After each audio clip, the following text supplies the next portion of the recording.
mga karanasan natin, na witness natin ngayon, na hindi ito malalaman ng mga iba kung hindi sila naka-witness ngayon. Kaya tayong naka-witness, ibahagi natin ito sa ating mga kapatid. Buhay ba ang Diyos natin? Amen. Buhay ba siya mang Yahweh? Amen. Kumilos ba sa lahat? Amen. Aywan ko, kung hindi kumilos, sabi nga natin, lahat tayo'y nagmimiti na tayo'y libuin ng ating Panginoon sa pamagitan ng mensahe na ipinarinig sa atin ngayon, aktwal, gumagalaw, kumikilos si Amang Yahweh sa tao, sa may buhay, at higit sa lahat, sa may malinis na puso. Amen? Amen. Tunay nga po na kapag malinis ang puso mo, makikita mo ang Diyos. Amen. Palakpakan po natin ang ating buhay na Panginoon. Praise the Lord. Masayang Kristiyano, ang mga karismatik, nagpupurit, sumasamba sa Panginoon.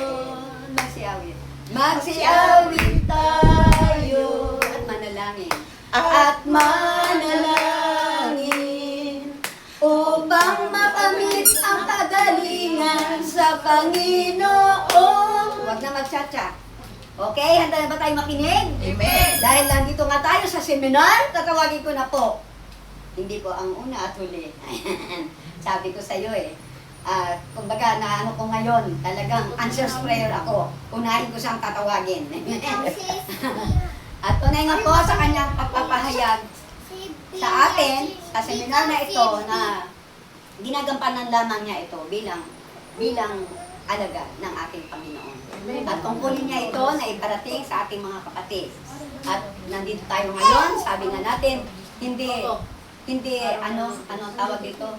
Hindi biro ang seminar na ito. Sa mensahe pa lang talagang ipinararamdam na sa atin. Hindi biro yung ating pupuntahan. Amen? Amen. Ngunit kasama natin si Ama, lilinisin ba ang ating daraanan? Amen. Bago dumating tayo sa seminar, malinis na. Palakpakan po natin ang ating buhay na Panginoon.